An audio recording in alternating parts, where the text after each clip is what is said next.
Monsieur le Premier ministre, les circonstances politiques nous amènent à siéger aujourd'hui pour assurer, par le vote de cette loi spéciale, la continuité de l'État et donc nous amène à cette séance de questions au gouvernement. Vous le savez, je suis une ardente défenseur des traditions de notre pays et il en est une qui, depuis des siècles, façonne notre calendrier. Je veux parler de la trêve de Noël. Nous le savons tous ici, le combat politique est rude, il est engageant, il est parfois éprouvant et pourtant il est grand car il trouve son origine dans la défense du bien commun et le service de nos concitoyens.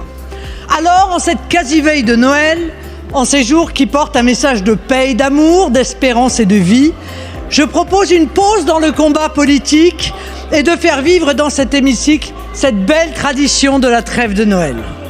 Je vais donc utiliser ce temps de parole pour vous demander, Monsieur le Premier ministre, de transmettre de la part de mon groupe, mais j'imagine de toute la représentation nationale, notre admiration, notre considération et bien sûr nos remerciements à ces milliers de personnes qui seront mobilisées durant ces jours de Noël, qui pour assurer la sécurité de notre pays et de ses habitants, qui pour continuer à soigner les malades, qui pour entourer les personnes isolées, qui pour transporter ceux qui vont rejoindre leur famille, et j'en oublie évidemment. Monsieur le Premier ministre, Mesdames et Messieurs les ministres, chers collègues et chers collaborateurs de notre institution, je vous souhaite à tous un très joyeux Noël. Merci beaucoup, Madame la Présidente de groupe. Monsieur le Premier ministre. Madame la Présidente de l'Assemblée nationale, Mesdames et Messieurs les députés, Madame la Présidente Marine Le Pen, je me demande où est-ce que vous trouvez toute cette énergie.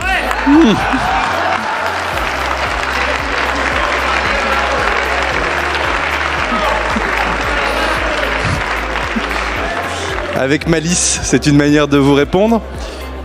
Évidemment, je m'associe à vos propos et je pense qu'ils sont consensuels sur l'ensemble des bancs pour saluer l'investissement de celles et ceux militaires, civils, agents de l'État qui vont, eux, travailler entre Noël et le jour de l'an et rendre le service public à la nation. Et donc, il faut que cette trêve de Noël soit respectée. J'aurai l'occasion de m'exprimer et de m'adresser aux Français ce soir, mais que cette trêve de Noël nous permet peut-être aussi de réfléchir et d'entrer un tout petit peu en nous-mêmes et en se disant au fond que si elle pouvait se poursuivre jusqu'au mois de janvier et permettre d'avoir une ambiance favorable sur les travaux de l'Assemblée nationale, tels qu'ils pourront se dérouler dès le 5 janvier, première semaine de reprise de nos travaux, cela pourrait être une bonne manière de remercier celles et ceux qui auront travaillé entre Noël et le jour de l'an, car précisément ils ont besoin d'un budget pour fonctionner l'année prochaine. En tout cas, Madame la Présidente Le Pen, joyeux Noël à vous. Merci beaucoup, Monsieur le Premier ministre.